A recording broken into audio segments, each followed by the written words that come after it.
The carriage wheels ground against the gravel drive as Ravenscroft Hall emerged from the autumn mist like a spectre rising from troubled dreams, its grey stone towers catching the last amber light of October 14th, 1814,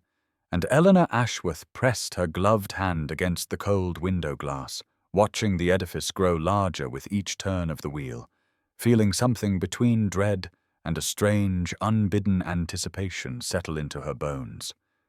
She had heard the whispers, of course, during the 3 weeks since Lady Pembroke had accepted this invitation, whispers about the Duke who had retreated from society after his riding accident 18 months prior, whispers about his bitterness, his refusal to receive visitors, his transformation from one of London's most eligible gentlemen into a recluse who preferred darkness to the pitying gazes of the world. Lady Pembroke stirred beside her, adjusting her position to ease the rheumatism in her hip, and Eleanor instinctively reached to steady the elderly widow's cane before it could slip to the carriage floor. That was her purpose, after all, had been her purpose for 6 years now, to anticipate needs, to smooth difficulties, to exist in the margins of other people's lives, while her own remained a page largely unwritten. At 27, she had long since accepted the verdict society had rendered upon her, plain-featured, dowerless, useful only in her capacity to serve. And she had learned to find what contentment she could in small mercies, in the warmth of a fire on a cold evening, in the particular satisfaction of a well-turned phrase in a book, in the knowledge that Lady Pembroke, at least, valued her steady presence, if not her person.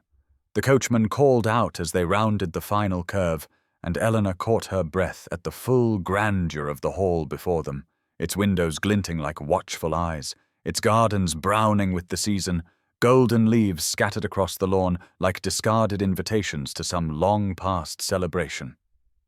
A footman emerged to hand them down, and as Eleanor descended, she heard 2 housemaids speaking near the entrance, their words carrying clearly in the still air. "Poor creature," one murmured, glancing at Eleanor's grey travelling dress with its sensible cut and unfashionable silhouette. Another spinster companion. What a dreary existence. The other maid hushed her companion as Lady Pembroke approached, but Eleanor had heard, as she always heard, and she tucked the small wound away with all the others, a collection she had long since stopped counting. Inside, the housekeeper Mrs. Fleming showed them to their chambers, and later, as dusk gave way to evening and Lady Pembroke complained of the journey's toll upon her nerves, Eleanor took up the book they had been reading, a volume of poetry,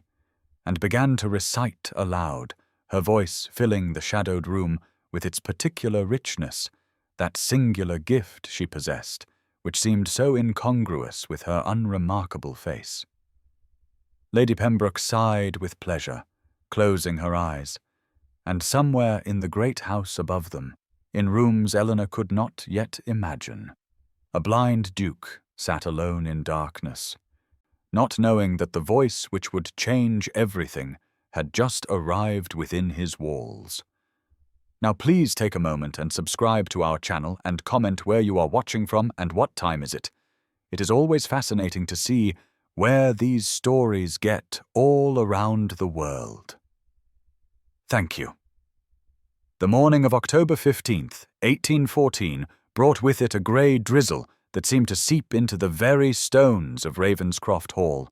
and Eleanor found herself navigating the unfamiliar corridors with the particular caution of one who knows her place, exists only in the margins, fetching Lady Pembroke's shawl from their chambers, delivering a note to the housekeeper, performing the small invisible tasks that justified her presence among her betters. The other guests had arrived the previous evening, while Eleanor attended to Lady Pembroke's comfort, and now she observed them from her careful distance. Lady Diana Montague with her sharp eyes and sharper tongue, and her daughter Lady Cassandra, whose beauty seemed almost architectural in its perfection. Golden curls arranged with artful precision, complexion like fresh cream, figure draped in pink silk that whispered expense with every movement. It was Cassandra who first acknowledged Eleanor's existence, though acknowledgment perhaps granted too much weight to the dismissive glance that swept over Eleanor's grey dress before settling somewhere past her left shoulder, as if Eleanor were a piece of furniture one noted only to avoid collision. The servants proved more forthcoming with information, and from Mrs. Fleming, who showed a particular kindness to those she deemed worthy of it, Eleanor learned fragments of the Duke's story. How Frederick Sinclair had been riding to hounds when his horse had thrown him against a stone wall, how he had lain unconscious for 3 days while the finest physicians in England could do nothing but wait, how he had awakened to permanent darkness, and a grief so profound it had transformed him from a man who had loved society into one who could not bear even his closest friend's presence. At dinner, which the Duke did not attend despite Cassandra's loudly expressed hope that he might, Eleanor heard more whispers, these directed at herself, Lady Diana murmuring to her daughter about the peculiar institution of the companion, how sad to reach such an age without prospects, how fortunate that some women possessed enough sense to make themselves useful when nature had not seen fit to make them beautiful. Eleanor ate in silence, as was proper, and afterward, when Lady Pembroke had been settled for the evening with her Tyson and her complaints about the dampness, Eleanor found herself wandering the great house in search of something she could not name. The library revealed itself at the end of the east corridor, and when she pushed open the heavy oak doors, she felt her breath catch at the magnificence before her, shelves rising to the ceiling, leather-bound volumes arranged with obvious care, 2 great chairs positioned before a fireplace where no fire currently burned, and everywhere the scent of paper and ink and the particular mustiness of knowledge long accumulated. She moved among the shelves with reverent fingers, noting titles in Latin and Greek alongside English, novels and philosophy and poetry, and when she found a volume of verse, she could not resist speaking a few lines aloud, testing the acoustics of this sacred space, hearing her own voice return to her from the high ceiling like an old friend she had not known she was missing. The rain intensified against the windows, and Eleanor stood alone among the books, not knowing that this room would become the axis upon which her entire existence would turn. The night of October 17th, 1814, found Eleanor unable to sleep, her mind restless with thoughts she could not quiet, and so she rose from her bed some time past midnight, wrapped her worn shawl over her nightclothes, and took up the single candle that burned low on her bedside table-lamp, its flame casting shadows that danced like uncertain spirits as she made her way through the darkened corridors of Ravenscroft Hall toward the library that had captured her imagination 2 days prior. The rain that had begun on her first full day at the estate continued its relentless assault against the windows, and Eleanor found comfort in the sound, in the way it made the great house feel smaller somehow, more intimate, as if the storm had drawn walls closer together and created a world apart from the one where she was airly a spinster companion, unworthy of notice. The library door yielded silently to her touch,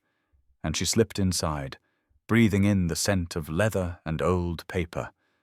Feeling her shoulders release tension she had not known she carried as she moved toward the shelves where she had discovered the poetry volumes during her previous visit.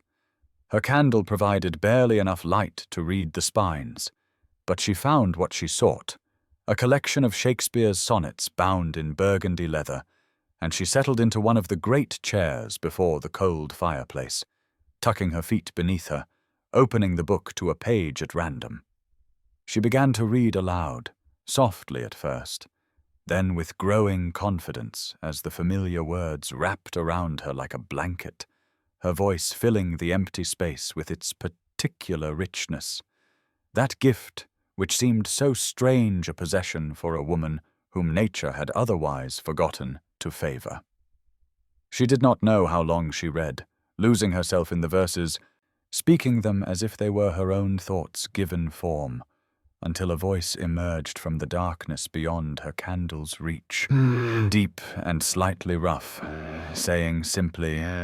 "Do not stop." Eleanor's heart seized in her chest as she stumbled to her feet, the book tumbling from her lap, her candle flame guttering dangerously with the sudden movement,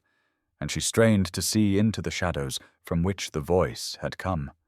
making out only the vague shape of a figure seated in the chair opposite hers, a chair she had believed empty. "I did not mean to frighten you," the voice continued, and now she could hear something beneath the cultured tones, a weariness perhaps, or a loneliness that echoed her own, and she knew with sudden certainty that she stood in the presence of the Duke of Ravenscroft himself, the blind master of this house who preferred darkness to the world's pity. "Your Grace," she managed, her voice barely a whisper. "I beg your pardon. I did not know anyone was here. I should not have intruded." But even as she spoke, she found she could not move toward the door, could not flee as propriety demanded, held in place by something she could not name, as Frederick Sinclair leaned forward into the faint reach of her candle's light, revealing clouded eyes that saw nothing, and a face marked by suffering, yet somehow still compelling, and said with an urgency that surprised them both, "Please, I have not heard anyone read like that in 18 months. Stay and read to me." Eleanor retrieved the fallen book with trembling fingers, acutely aware of the Duke's presence in the darkness beyond her meagre candle's reach, and she found herself unable to form the polite excuses that would permit her escape, instead sinking back into the chair as if her legs had simply refused to carry her away from this strange and terrifying intimacy that had sprung up between two strangers in the deep hours of the night. "You were reading Sonnet 29, Frederick said, and his voice carried that same roughness she had noted before, as if it had gone too long unused when in disgrace with fortune and men's eyes. And Eleanor nodded before remembering he could not see her assent, then whispered, "Yes, Your Grace, though I did not mean to disturb your solitude." He made a sound that might have been a laugh had it contained any warmth, and replied that his solitude had become a prison. He no longer knew how to escape. That the darkness which had been thrust upon him had grown familiar as an old coat, comfortable in its misery, and that her voice had been the first thing in 18 months to make him wish to hear anything at all beyond the relentless silence of his own thoughts. Eleanor turned the pages until she found her place, and she began to read again, her voice steadier now as the words of Shakespeare filled the space between them, speaking of disgrace and outcast state and troubling deaf heaven with bootless cries, and she felt the poet's despair resonate with something deep within her own chest, that knowledge of what it meant to be overlooked, to be deemed worthless by a world that measured value in coin and beauty and circumstance. When she finished the sonnet, Frederick asked her to continue, and so she did, moving through verses of love and loss and longing, occasionally pausing when he interjected a comment or question that revealed a mind still sharp despite his suffering, a wit that emerged in bitter flashes like lightning through storm clouds, and she found herself responding with her own observations, her own interpretations, engaging in the kind of intellectual discourse she had not enjoyed since her father's death had stripped away both her fortune and her place in polite society. The rain intensified outside, thunder rolling across the moors surrounding Ravenscroft Hall, and neither of them moved to acknowledge the hour growing later or the impropriety of their situation. Two strangers alone in darkness, speaking of matters that somehow felt more honest than any conversation Eleanor had participated in during her 7 years of service to Lady Pembroke. He asked her name, and she hesitated, then said only that names were such limiting things.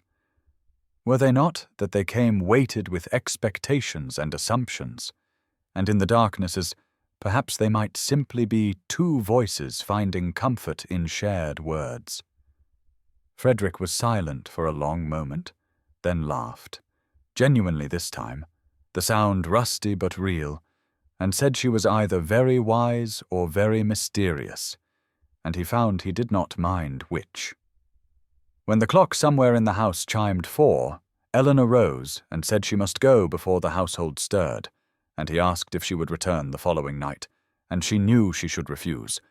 knew that nothing good could come of this strange connection forged in shadow, but she heard herself say yes, and then she slipped away through the servant corridor she had memorized, carrying her guttering candle and the echo of his rare laughter like treasures held close against her heart. Eleanor woke on the morning of October 18th, 1814, with barely 3 hours of sleep behind her, and the echo of Frederick's laughter still warming some hidden chamber of her heart. And she moved through the rituals of dressing and attending Lady Pembroke as if in a dream, her fingers clumsy with buttons, her mind wandering back to the library and the darkness and the voice that had found something worthy in her own. Yet she forced herself to perform her role with the invisibility she had perfected over 7 years of service, answering when spoken to in the briefest possible phrases, keeping her remarkable voice subdued to its most unremarkable register as she helped Lady Pembroke navigate the breakfast room where the other guests had already gathered.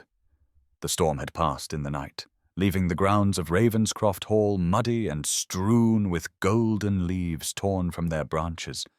and pale autumn sunlight streamed through the tall windows as Eleanor took her customary seat at the far end of the table, removed from the conversation of her betters, invisible as the servants who moved silently along the walls. Lady Cassandra Montague held court at the centre of the table, resplendent in pink silk that caught the morning light like rose petals touched with dew, her golden curls arranged in artful cascades, her laughter ringing out with practiced musicality as she entertained the assembled guests with observations about London society, and Eleanor watched her with the resigned appreciation one might offer a painting, acknowledging beauty while knowing it existed in a world entirely separate from one's own. It was near the end of the meal when the murmuring began, a ripple of surprise passing through the guests as the dining-room doors opened and Frederick Sinclair, Duke of Ravenscroft, entered the room for the first time since his guests had arrived, his tall frame moving with careful precision, one hand trailing along the wall he had memorized, his clouded eyes fixed on nothing as Mrs. Fleming guided him to his place at the head of the table. Eleanor's breath caught in her throat as she saw him in daylight for the first time, saw the dark hair that fell slightly across his forehead, the strong jaw shadowed with mourning stubble, the scar near his left temple where the accident had left its mark, and she understood why Lady Cassandra had pursued him so relentlessly, for even diminished by tragedy he was striking, commanding, a man whose presence filled the room despite his inability to see it. She watched as Cassandra immediately redirected her attention toward the Duke, her voice rising in honeyed greeting, and Eleanor shrank further into her invisibility, knowing that Frederick was listening, searching among the voices for the one he had heard in darkness, and she pressed her lips together, terrified that a single word might betray her. Lady Pembroke, dear kind Lady Pembroke, turned to Eleanor and said warmly, "Perhaps you might read to us after luncheon, Miss Ashworth, for you have such a gift for it." And Eleanor felt the blood drain from her face as Frederick's head turned sharply toward their end of the table, his clouded eyes seeming to search the air for something he could not find, and she whispered only that she had developed a headache, and begged to be excused, fleeing the room before her voice could condemn her to discovery. The night of October 20th, 1814 found Eleanor slipping through the servant corridor for the 3rd time, her heart beating with an anticipation she no longer tried to deny. And when she entered the library, she found Frederick already waiting in his accustomed chair, his face turned toward the door as if he had been listening for her footsteps, and something in his expression shifted when he heard her enter. A softening around his mouth that made her chest ache with feelings she had no right to possess. The storm had finally broken that afternoon, and now moonlight streamed through the tall windows, silvering the spines of countless books and casting pale shadows across the Persian carpet, where Eleanor settled into her own chair, closer to his than propriety would ever permit in daylight. Close enough that when she opened the novel, they had begun together 2 nights prior, her arm nearly brushed against his. They had abandoned Shakespeare for a Gothic romance that Frederick claimed to find ridiculous, but which made him laugh in all the right places. And Eleanor read now with an ease she had never known before, her voice rising and falling with the drama of the tale,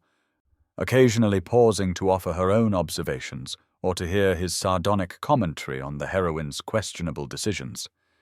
It was during one such pause that Frederick said quietly, "I find myself preferring the darkness now." And when Eleanor asked what he meant, he explained that in darkness there was no pity, no carefully averted gaze, no false cheer masking discomfort, only voices revealing what people truly thought and felt. And Eleanor understood him perfectly, because she had spent 7 years reading the truth behind pleasant words, hearing contempt dressed as courtesy, dismissal wrapped in politeness. She told him that voices were honest in ways faces never could be, that she had learned to trust the tremor beneath confident words, the warmth or coldness that no amount of social training could fully disguise. And Frederick leaned toward her voice like a flower seeking sun and said that hers was the only beautiful thing left in his world, the only thing that made him forget, even briefly, that he was broken. Eleanor's breath caught at his words, at the raw honesty of them, and she wanted to tell him that he was not broken, that his mind blazed with wit and intelligence, that his company had become the single bright point in days otherwise filled with invisibility and insignificance. But instead she simply continued reading, letting the story speak what she could not. When she reached for the book she had set aside, his hand moved at the same moment, and their fingers brushed against the leather binding, and neither of them pulled away. The touch was electric, terrifying, wonderful. His skin warm against hers for just a moment before she withdrew to turn the page, but she felt him smile in the darkness, felt the shift in the air between them, and she knew that whatever this was, it had already grown beyond her ability to control or contain it. The afternoon of October 22nd, 1814, brought the first true frost to Ravenscroft Hall, and Eleanor watched from the morning-room window as delicate crystals of ice traced patterns across the glass, her breath clouding the pane as she observed Lady Cassandra Montague strolling the frozen gardens in a cream gown trimmed with gold that caught the weak autumn sunlight, like something spun from treasure. And Eleanor looked down at her own best dress, the dark blue wool that had seemed almost pretty when she had packed it in London, but which now felt as drab as her prospects. And she wondered how she had ever imagined that anything beautiful could grow from her secret meetings with Frederick, when women like Cassandra existed in the same world.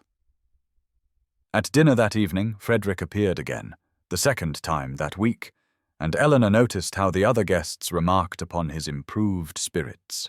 how Mrs. Fleming smiled with genuine warmth as she watched her master engage in conversation, and Eleanor felt a fierce pride that she had no right to claim, knowing that those midnight hours of reading and laughter had drawn him back from whatever dark place he had retreated to after his accident. Yet she also felt a creeping dread as she watched Cassandra angle her chair closer to the Duke and deploy every weapon in her considerable arsenal, her musical laugh ringing out at his driest observations, her hand finding reasons to brush against his arm, her voice dropping to intimate murmurs that Eleanor could not hear from her distant position at the table. Frederick responded politely but distractedly, his clouded eyes turning occasionally toward the far end of the table, where Eleanor sat in silence beside Lady Pembroke. And she knew he was listening for her voice among the others, searching for the woman who existed only in darkness. And she pressed her lips together so tightly they ached, terrified that a single word might betray her secret to the sharp ears of Lady Cassandra, who had already begun watching Eleanor with a speculative gleam that made her stomach clench with anxiety. "After dinner, Fleming drew Eleanor aside in the corridor and whispered urgently that Lady Cassandra had been asking the servants about unusual activity in the library, that she had overheard the footman mention someone using the room late at night, and the housekeeper's kind, weathered face was creased with worry as she warned Eleanor to be careful, to consider whether whatever was happening was worth the risk of discovery.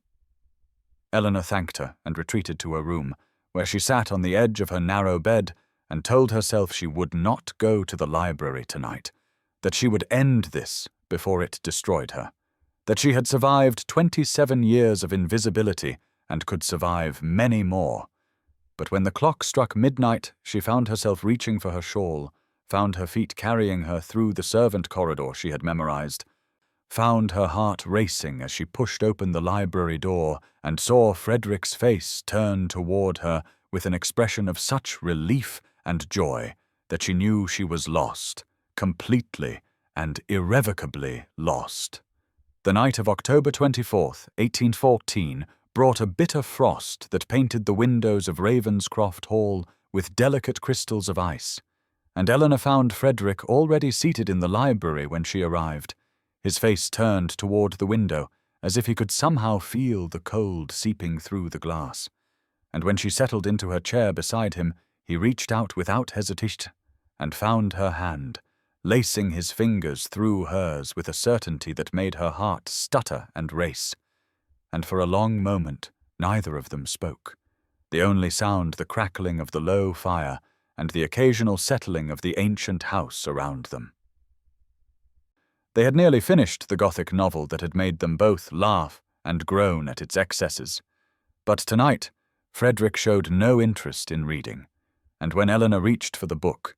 he stopped her with a gentle pressure on her fingers and said in a voice roughened by something she could not name that he needed to know who she was, not her name or her station, but who she truly was, what she looked like, whether her eyes were dark or light, whether her hair curled or fell straight, whether she was tall or small, young or old, and Eleanor felt her throat tighten with the familiar terror of exposure as she asked him quietly why it mattered when he had said himself that voices revealed more truth than faces ever could. Frederick turned toward her then, his clouded eyes searching in her direction with an intensity that made her feel he could somehow see through the darkness that imprisoned him. And he said that it mattered because he was falling in love with her voice and her wit and her intelligence and her kindness, with the way she laughed at his bitter jokes and challenged his self-pity, and made him feel like a man rather than a broken thing to be pitied. And he needed to know everything about her because he intended to ask her to be his wife. Eleanor's breath left her in a rush that was almost a sob, and she wanted so desperately to believe him, to trust that his words would remain true when he learned that she was plain-featured and past her youth and penniless and nobody.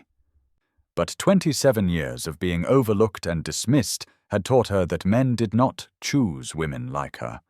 that whatever magic existed in this darkened library would dissolve like morning mist when exposed to daylight. And so she asked him with a tremor in her voice whether he would feel the same if he could see her, if he knew that she was not beautiful, not young, not anything that society valued in a woman. Frederick lifted her hand to his lips and pressed a kiss to her knuckles that burned through her skin and into her very bones, and he told her that he had spent 32 years surrounded by beautiful faces and had found nothing but emptiness behind most of them, that her voice had saved him from despair, and that he would love her if she were plain as a sparrow or scarred as he was. And Eleanor let herself believe him for one precious moment. Clutching his words to her heart like a talisman against the revelation she knew must eventually come. The morning of October 26, 1814, brought Dr. Samuel Whitmore to Ravenscroft Hall, his carriage arriving just as the weak autumn sun reached its zenith, and Eleanor watched from the window of Lady Pembroke's sitting room as the elderly physician descended with his worn leather bag, his white hair catching the light as he straightened his stooped shoulders and made his way toward the great doors with the measured tread of a man who had walked these halls many times before. And she felt her heart clench with an anxiety she could not name, as she realized that this visit might change everything she had come to treasure in the darkness of the library. Lady Pembroke remarked that Dr. Whitmore had been treating the Duke since the accident 18 months ago, that he was a kind man and skilled in his profession, and Eleanor nodded mechanically while her mind raced with questions she dared not voice, wondering what news the doctor might bring, and whether she should hope for Frederick's healing or fear it with equal measure. The examination took place in Frederick's private chambers, and the household seemed to hold its breath as the hours stretched past, servants moving quietly and guests speaking in hushed tones as if illness rather than injury held their host captive, and Eleanor found herself unable to concentrate on the mending in her lap, her needle piercing the fabric at odd angles until Lady Pembroke gently took it from her hands and suggested she take some air in the gardens. That evening, the news spread through the drawing-room like wildfire, carried on whispers and meaningful glances until even Eleanor, in her invisible corner, heard that Dr. Whitmore had consulted with a specialist in London, that there was a new treatment involving specific regimens of herbal compress and gradual light exposure, that there was hope, real hope, that the Duke might regain some or even all of his sight within 6 weeks if he agreed to undertake the procedure. And Eleanor felt the floor shift beneath her feet as the implications crashed over her like a wave of icy water. That night in the library, Frederick's voice was rough with emotions he struggled to contain as he told her what the doctor had proposed, his hands gripping the arms of his chair as he confessed that he had long ago resigned himself to darkness and did not know whether he could bear to hope again, only to be disappointed. And Eleanor listened with her heart breaking in her chest, because she knew she should encourage him, knew that wanting him to remain blind so that he might never see her plainness was the most selfish wish she had ever harbored. And so she took his hand in hers and told him, with a voice that trembled only slightly, that he must try, that he deserved to see the autumn leaves and the faces of those who loved him, and all the beauty that the world still held. And when he asked her why she sounded so sad, she lied and said she was merely tired, and later in her narrow bed she wept into her pillow while Lady Pembroke pretended not to hear them. The afternoon of October 28, 1814, dawned grey and bitter, with a cold rain lashing against the windows of Ravenscroft Hall as if the sky itself wept in anticipation of what was to come. And Eleanor sat in her customary corner of the drawing-room, her grey dress rendering her nearly invisible against the faded upholstery, while Lady Pembroke dozed beside the fire and the other guests gathered in clusters of silk and laughter, and she did not see Lady Cassandra Montague approaching until the woman's emerald gown filled her vision like a poisonous bloom, and Cassandra's voice rang out with deliberate clarity that silenced every conversation in the room as she declared that she had solved the mystery that had been plaguing them all, that she knew who had been meeting the Duke in the library each night like some common trollop sneaking to an assignation, and Eleanor felt the blood drain from her face as every eye in the room turned toward her corner with expressions ranging from curiosity to gleeful malice. Cassandra continued with honeyed venom that it was none other than Miss Ashworth, Lady Pembroke's spinster companion, the plain little nobody who read aloud so prettily. And was it not delicious that the blind Duke had been courting a woman he would never choose if he could see her mousy hair and unremarkable features, and the lines already forming around her eyes? and the laughter that rippled through the room cut Eleanor like shattered glass as she rose on trembling legs, her hands clenched at her sides while she searched for Frederick among the assembled guests and found him standing in the doorway, his clouded eyes turned toward the commotion, his face utterly still and unreadable as Cassandra's words reached his ears. Eleanor waited for him to speak, to deny it, to say something, anything, but his silence stretched like a chasm between them, and she could not bear to hear him confirm what she had always known, that she was not worthy, that he would be ashamed to have his name linked with hers. And so she fled, pushing past the whispers and the stares and the cruel smiles, her feet carrying her through corridors she barely saw until she reached her small chamber and locked the door behind her, pressing her back against the wood as sobs tore through her chest. Hours passed in that cold room while the rain continued its assault and the light faded from grey to black,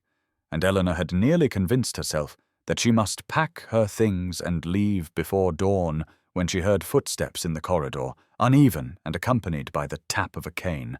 And then Frederick's voice came through the door, rough with emotion as he said her name, her real name, Eleanor,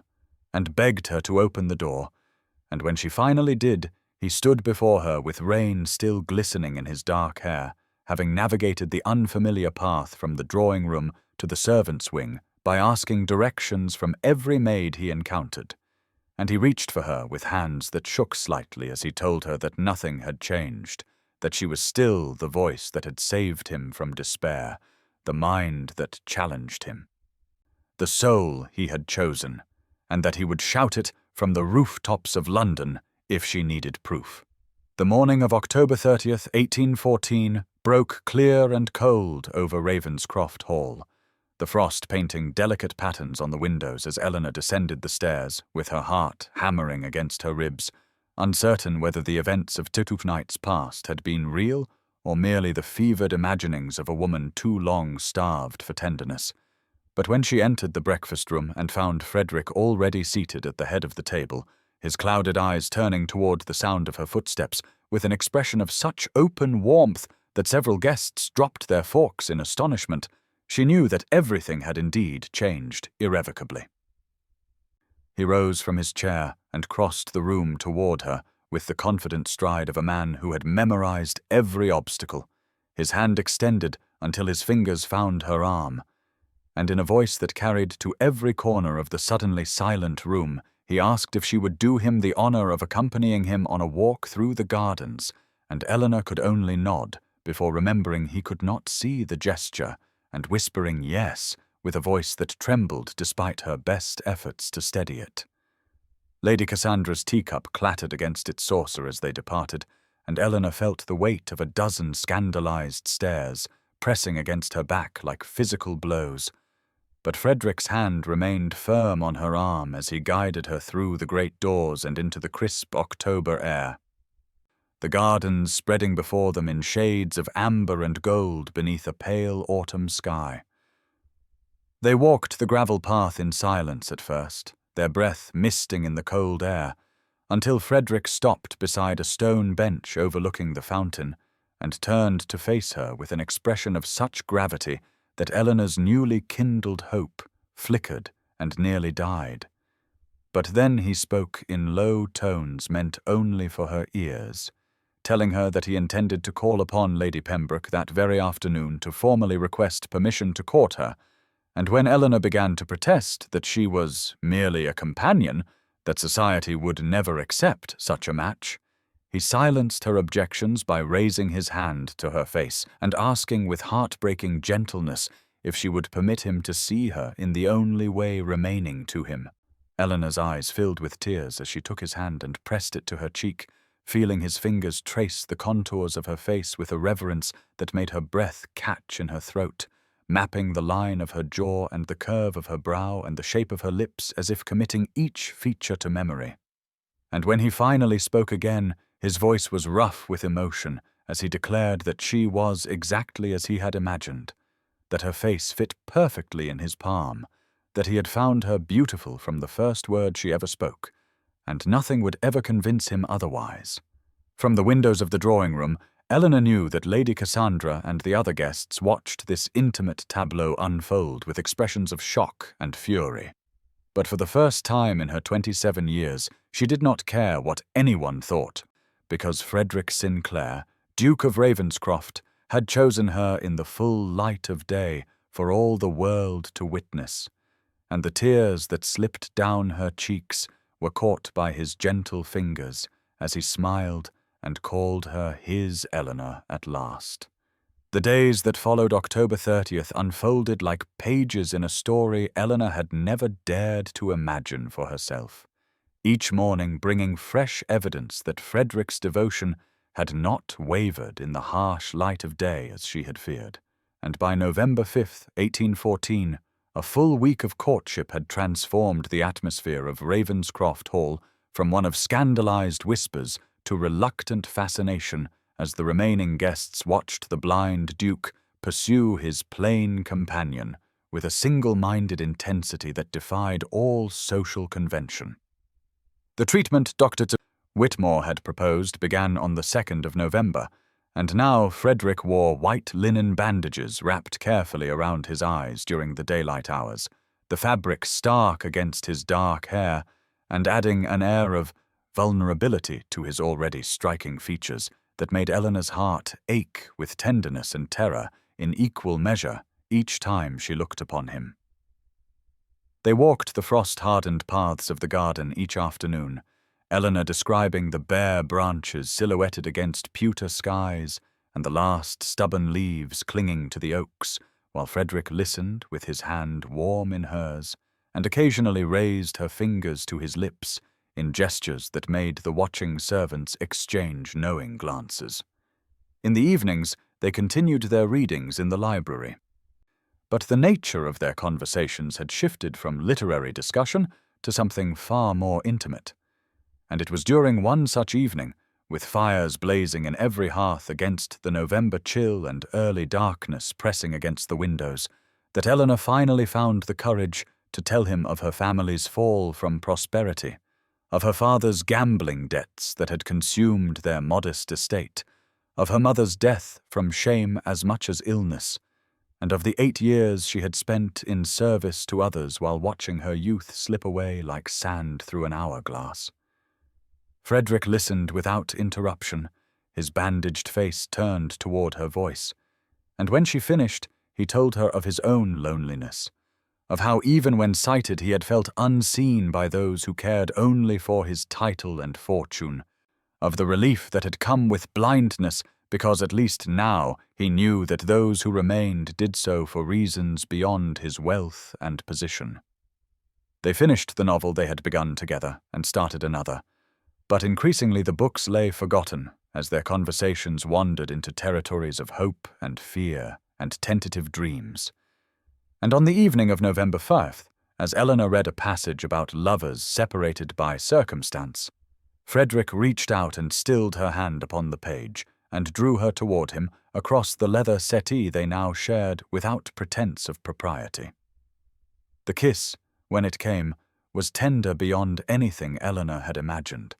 his lips finding hers with unerring accuracy despite his blindness. And she realized he had mapped her face so thoroughly in their garden walks that he knew exactly where she was in relation to him at every moment. And when they finally drew apart, breathless and trembling, he whispered against her hair that she was becoming his whole world. And Eleanor wept because she believed him and because she was terrified of the day his bandages would come off, and he would see at last what his hands and heart already knew. The evening of November the 10th, 1814, arrived with a stillness that seemed to hold its breath, the library fire burning low and casting dancing shadows across the walls, as Eleanor settled into what had become her accustomed place on the leather settee, her dark blue dress smoothed carefully over her knees, while Frederick sat beside her with his bandaged eyes turned toward the warmth of the flames. And she could feel something different in the air tonight, a tension that hummed between them like a plucked string waiting to resolve into harmony or discord. And when he reached for her hand and held it between both of his own with an intensity that made her pulse quicken, she knew before he spoke that this night would change everything forever. Dr. Whitmore had visited that afternoon with news that the treatment was progressing better than expected, that in 3 weeks the bandages would come off, and Frederick would likely see again. And Eleanor had smiled and expressed joy, while her heart fractured into pieces behind her ribs, because 3 weeks meant the wedding she had begun to dream of would occur after his sight returned, after he could look upon her plain features and unremarkable form and realize the terrible mistake he had made in choosing her. Frederick turned toward her now and spoke her name with such tenderness that tears pricked at her eyes, and then he was reaching into his waistcoat pocket and withdrawing something that caught the firelight and blazed green and white like captured starlight. And Eleanor's breath stopped entirely as he pressed the ring into her palm and asked her in a voice rough with emotion if she would do him the honor of becoming his wife, his duchess, his partner in all things, for whatever years God granted them together. The emerald surrounded by diamonds was heavy in her hand, a Sinclair family heirloom that had graced the fingers of duchesses for 6 generations, and Eleanor wanted desperately to slide it onto her finger and say yes and believe that happiness was finally within her grasp. But instead, she heard herself asking the question that had haunted her for weeks, asking what would happen when his bandages came off, and he saw her at last, asking if he would regret binding himself to a woman whose face could never match the beauty of her voice. Frederick's expression shifted then, his jaw tightening with something that might have been frustration or might have been pain, and he raised her hand to his lips and pressed a kiss to her knuckles before telling her that he had already seen her, that his fingers had memorized every line and curve of her face, that his heart had recognized her soul from the first word she ever spoke in this very room, and that if his eyes upon restoration showed him anything different from what he already knew to be true, then his eyes would simply be wrong, because Eleanor Ashworth was the most beautiful woman in England to him, and would remain so until his dying breath. She was crying now, tears streaming down her cheeks as she whispered yes, and Frederick slid the ring onto her finger with hands that trembled slightly, before pulling her into an embrace so fierce and tender that Eleanor finally allowed herself to believe that, perhaps, just perhaps, she deserved to be loved after all. The morning of November 12th, 1814, dawned cold and bright, frost glittering on the windows of Ravenscroft Hall like scattered diamonds as Eleanor dressed in her dark blue gown with trembling fingers, the emerald ring heavy and unfamiliar on her hand, and by the time she descended to the breakfast room, the news had already spread through the household like wildfire, servants pausing in their duties to curtsy with knowing smiles and whispered congratulations that made Eleanor's cheeks flush with a mixture of pleasure and disbelief that this could truly be her life now. Frederick had insisted on making the formal announcement at breakfast, and Eleanor stood beside him as he addressed the assembled guests with a voice that rang with pride and defiance, declaring that Miss Eleanor Ashworth had done him the honor of accepting his hand in marriage, and that the wedding would take place in December at the chapel on the estate. And the silence that followed his words was deafening, broken only by the clatter of Lady Cassandra's teacup against its saucer as her face drained of all color and her mother pressed a hand to her chest, as though physically struck by the news. Lady Pembroke rose from her chair with tears streaming down her weathered cheeks and crossed the room to embrace Eleanor with a fierceness that surprised them both, whispering that she had always known Eleanor was destined for something far greater than fetching shawls and reading novels to an old woman. And then she turned to Frederick and told him he was getting the finest woman in England whether he knew it or not, and Frederick smiled and said he knew it better than anyone. The Montagues departed that very afternoon, their trunks loaded hastily onto their carriage, while Lady Cassandra stood in the entrance hall and delivered her parting words with venom dripping from every syllable, telling Eleanor that she hoped she enjoyed her brief triumph because society would never accept a spinster companion as a duchess, no matter how besotted her blind husband might be, and that when Frederick's sight returned, he would see exactly what sort of bride he had saddled himself with, and then Eleanor would understand what true humiliation felt like. Frederick stepped forward before Eleanor could respond, his bandaged face turning toward Cassandra with an expression of cold contempt, and he informed her that the only thing he would see when his sight returned was the woman he loved, and that Lady Cassandra's bitterness revealed far more about her own character than it could ever reveal about Eleanor's worth, and then he bid her a safe journey in a tone that made clear she would never be welcome at Ravenscroft again. The carriage wheels crunched on the gravel drive as the Montagues departed,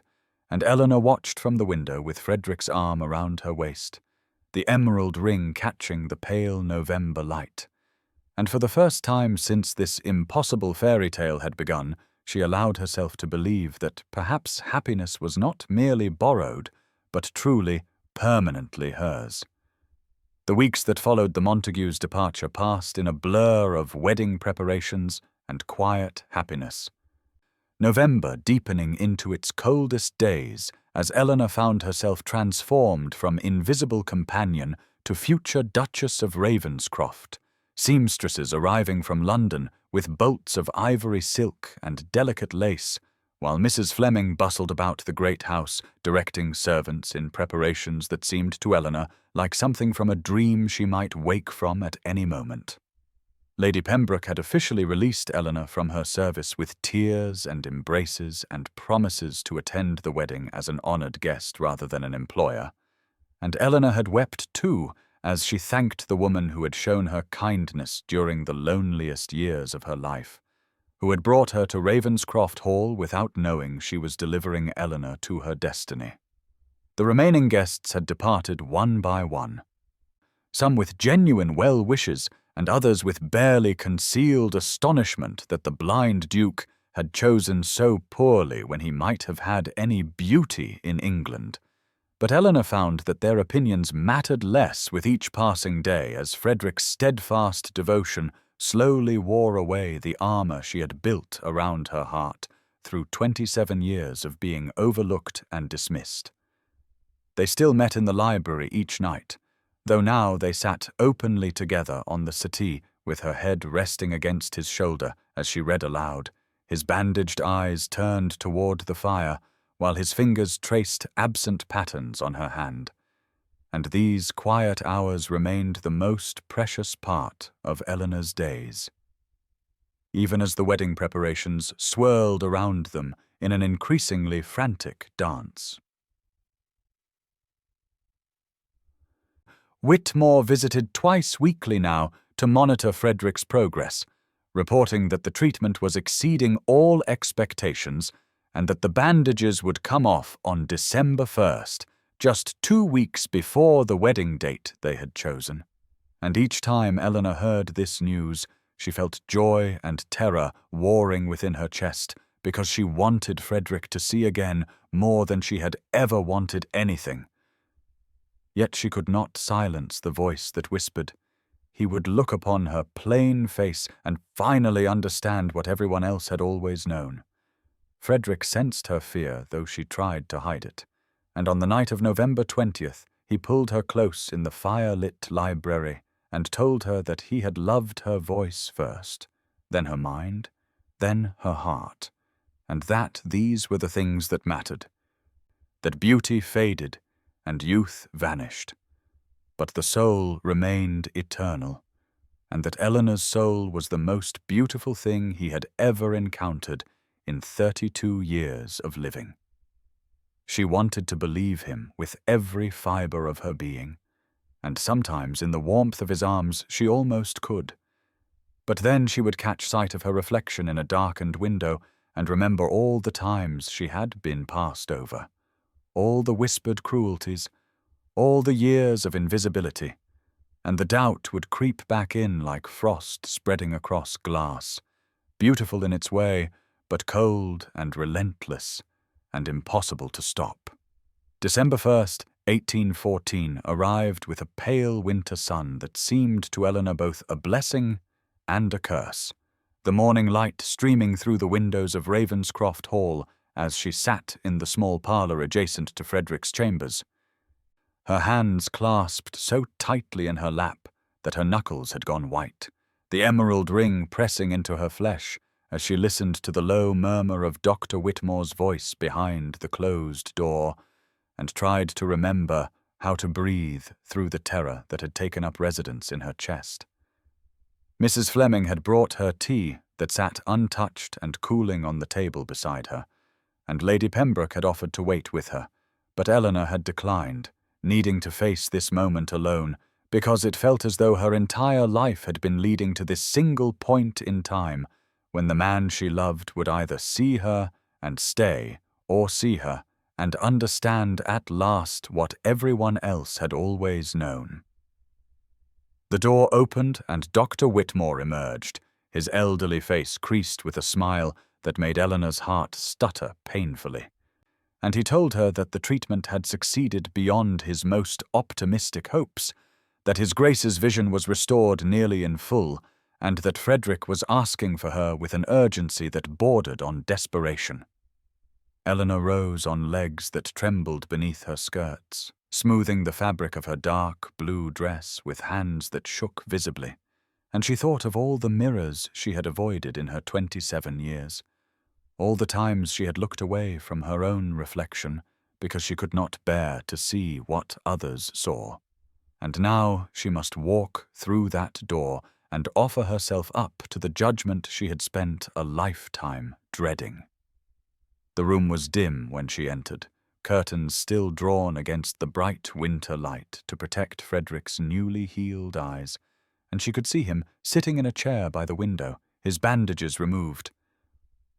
His face turned toward the sound of her footsteps with an expression of such raw longing that it stole the breath from her lungs. He rose as she approached, and she watched his eyes focus on her for the first time, watched him take in her plain features, her unremarkable brown hair, the face that had inspired no poetry and launched no ships, and she braced herself for the moment when his expression would change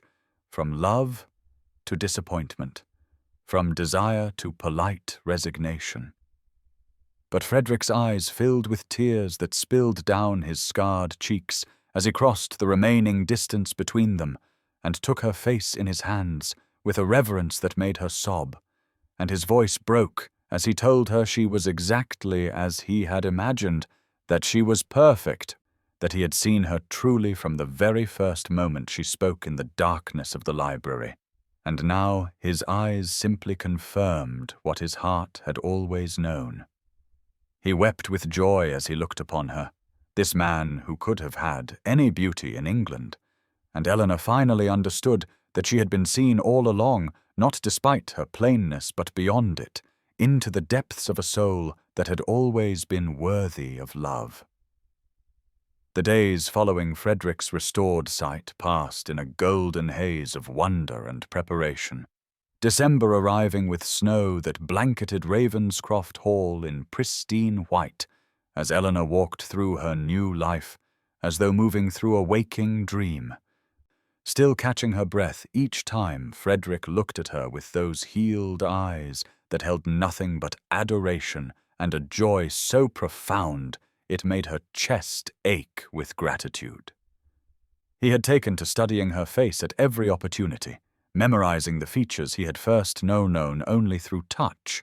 and Eleanor found that she no longer flinched from his gaze, but met it with growing confidence, because she had finally understood that what he saw when he looked at her was not the plain face that had inspired pity and dismissal for 27 years, but something far more precious, something she had never believed existed, until he showed her through the mirror of his love. The wedding preparations intensified as December 14th approached, the great house filled with flowers brought from hothouses in London, ivory silk being fitted to Eleanor's form by seamstresses who called her your grace in practice and made her blush each time. And through it all, Frederick remained by her side, his hand finding hers constantly, as though he still needed the reassurance of touch even now that sight had returned to him. Lady Pembroke arrived a week before the ceremony, tearful and proud and full of stories about how she had always known Eleanor was destined for greater things, conveniently forgetting the years of gentle resignation with which she had accepted Eleanor's spinsterhood. But Eleanor forgave her this revision of history because Lady Pembroke had brought her to Ravenscroft, and that single act of unknowing kindness had changed everything. Mrs. Fleming oversaw the household preparations with military precision, consulting Eleanor on every detail and treating her opinions with a deference that still felt foreign after so many years of being consulted on nothing more significant than which book to read aloud next.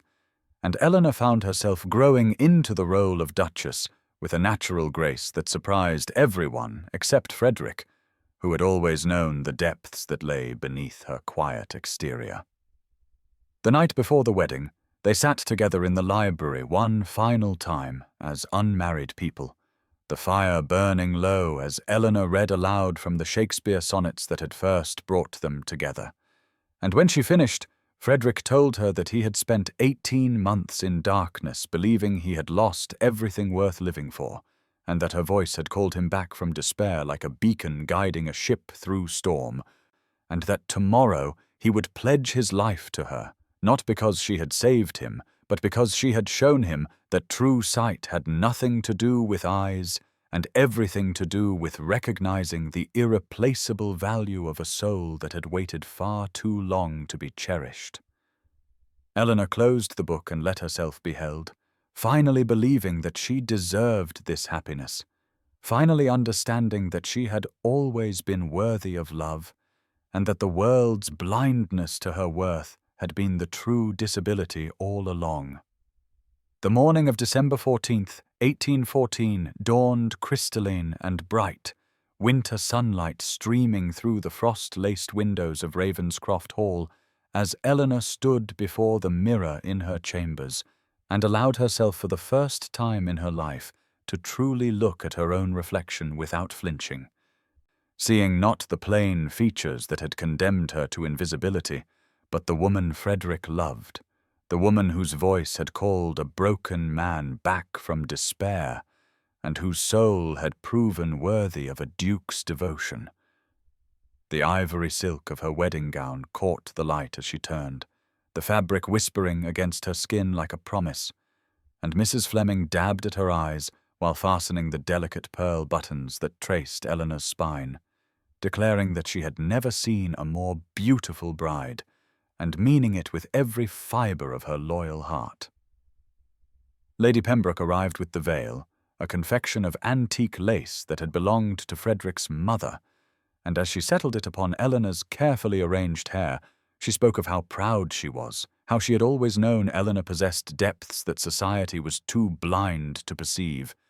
and Eleanor embraced her former employer with genuine affection, grateful for the twist of fate that had brought her to this house as a companion and would see her leave it as a duchess. The chapel at Ravenscroft had been transformed with hothouse roses and candles that flickered like earthbound stars, and Eleanor's hand trembled only slightly as she walked the ancient stone aisle toward the altar where Frederick waited, his restored eyes fixed upon her with an intensity that made her breath catch, his scarred face transformed by a joy so profound that several guests later swore they had never witnessed a bridegroom so obviously, devastatingly in love. He took her hands as she reached him, his fingers warm and steady around hers, and he whispered that she was radiant, that she had always been radiant, that he had simply been the first man granted the privilege of truly seeing her, and Eleanor felt the last vestiges of her old self, the invisible spinster who had believed herself unworthy of notice, dissolve like morning mist beneath the summer sun.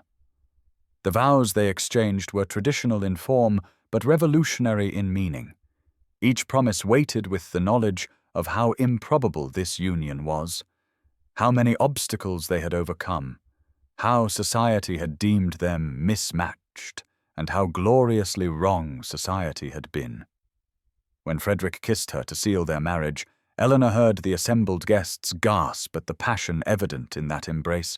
and she understood that they were witnessing something rare, a love story that defied every rule the tongue held sacred.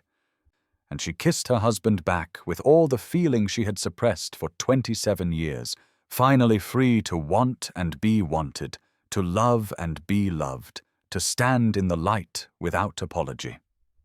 The Duchess of Ravenscroft emerged from that chapel a woman transformed, not by silk or jewels or titles, but by the revolutionary act of being chosen by someone who had seen her true self and found it not merely acceptable, but irreplaceable. And as Frederick led her into their future, his hand warm in hers, and his healed eyes bright with tears of joy, Eleanor finally believed in her own worth. The wedding breakfast that followed the ceremony stretched through the afternoon, a magnificent affair that filled Ravenscroft Hall with music and laughter, and the clink of crystal raised in endless toasts to the Duke and his unlikely Duchess. And Eleanor sat beside Frederick at the head of the great table, her hand resting in his beneath the damask tablecloth, as she watched the faces of those who had once dismissed her as beneath notice, now offering congratulations with varying degrees of sincerity that she found she could identify with perfect accuracy, her years of invisibility having granted her the gift of reading people's true feelings beneath their polished social masks. Lady Pembroke wept openly throughout the meal, declaring to anyone who would listen that she had always known Eleanor was destined for greatness, that she had recognized from the very first day of their acquaintance that this quiet young woman possessed depths that society was too shallow to perceive, and Eleanor caught Frederick's knowing smile at these revisionist memories, but chose to accept the kindness behind them rather than challenge their accuracy. Mrs. Fleming had outdone herself with the feast, directing an army of servants who moved through the great hall with military precision, and Eleanor made a point of seeking out the housekeeper during a lull in the festivities to thank her personally, watching the older woman's eyes fill with tears as she embraced the new Duchess, and whispered that Ravenscroft had not known such happiness in longer than she could remember. The guests who remained, those who had stayed through the autumn weeks and witnessed the improbable love story unfold, seemed divided between genuine joy and barely concealed astonishment that a blind duke had chosen a plain spinster over the beautiful women who had paraded before him, and Eleanor found she no longer cared which category any particular guest fell into, because Frederick's devotion had finally convinced her that their opinions were irrelevant to her happiness. As evening approached and the candles were lit throughout the great hall, Frederick rose to address the assembled company, his healed eyes bright with emotion as he spoke of how darkness had taught him to truly see, how a voice in the night had called him back from despair, and how the woman beside him had shown him that beauty was never about faces or figures, but about souls brave enough to offer themselves honestly to another. And Eleanor felt tears streaming down her cheeks as the guests fell silent, even the skeptics moved by the raw sincerity in his words. He turned to her then, before all those watching eyes, and lifted her hand to his lips with a reverence that made her breath catch, declaring that he was the most fortunate man in England, that he would spend every day of his remaining life ensuring she understood her own worth, and that their story would be proof for all who witnessed it that love could flourish in the most unexpected gardens when two hearts were brave enough to recognize each other beyond the superficial judgments that society held so dear. And Eleanor rose to meet his embrace as the hall erupted in applause. The wedding night arrived wrapped in velvet darkness and the soft glow of candlelight. And as Frederick led Eleanor to the ducal chambers that had been prepared with fresh flowers and finest linens, she felt the last barriers between them dissolve into the intimacy they had built through weeks of whispered conversations and slowly deepening trust. And when he turned to her in the privacy of their room, his healed eyes held such reverence that she finally understood he had always seen her clearly, even when his vision had been shrouded in darkness. He traced the lines of her face with fingertips that had memorized her features long before his sight returned, and he spoke of how he had fallen in love with the curve of her smile through the warmth in her voice, how he had known the kindness in her eyes through the gentleness of her words, how he had mapped the geography of her soul through countless midnight conversations and found it more beautiful than any landscape his restored vision could reveal. Eleanor wept then, tears of joy and release, and the profound relief of finally being seen and accepted and cherished. And Frederick kissed each tear from her cheeks with a tenderness that made her heart ache with gratitude for the improbable series of events that had brought them together in that Gothic library on an autumn night when she had believed herself destined for permanent invisibility. Their union that night was a conversation continued from all those hours in the library, a physical expression of the intellectual and emotional intimacy they had cultivated in darkness. And Eleanor discovered that being truly known was far more intoxicating than any passion she had imagined in her lonely years of resigned spinsterhood. When dawn broke over Ravenscroft Hall on December 15, 1814, the Duke and Duchess lay entwined in sheets of finest Egyptian cotton, and Frederick watched the winter light play across his wife's sleeping face with an expression of such profound contentment that Mrs. Fleming, who had quietly opened the curtains, retreated with tears streaming down her weathered cheeks. Eleanor stirred to find her husband gazing at her with those healed eyes that had wept with joy upon first seeing her face, and she no longer flinched from his scrutiny, because she had finally accepted what he had known all along: that beauty was never about symmetry or fashion or the arbitrary standards society imposed upon women, but about the courage to offer one's true self to another, and the grace to receive such an offering with wonder and gratitude. They breakfasted together in the small morning room, a departure from ducal tradition that Frederick insisted upon because he could not bear to be separated from her, even for the formal rituals of household management. And the servants whispered among themselves that they had never seen the Duke so happy, that the bitter recluse who had retreated from life after his accident had been transformed by the plain spinster companion whose voice had called him back from despair, and that Ravenscroft Hall itself seemed to have awakened from a long slumber, its ancient stones warming with the joy that radiated from the newlywed Duke and his unlikely Duchess, who had proven that love could indeed flourish in the most unexpected gardens when two hearts were brave enough to recognize each other beyond the superficial judgments that the world held so tragically dear.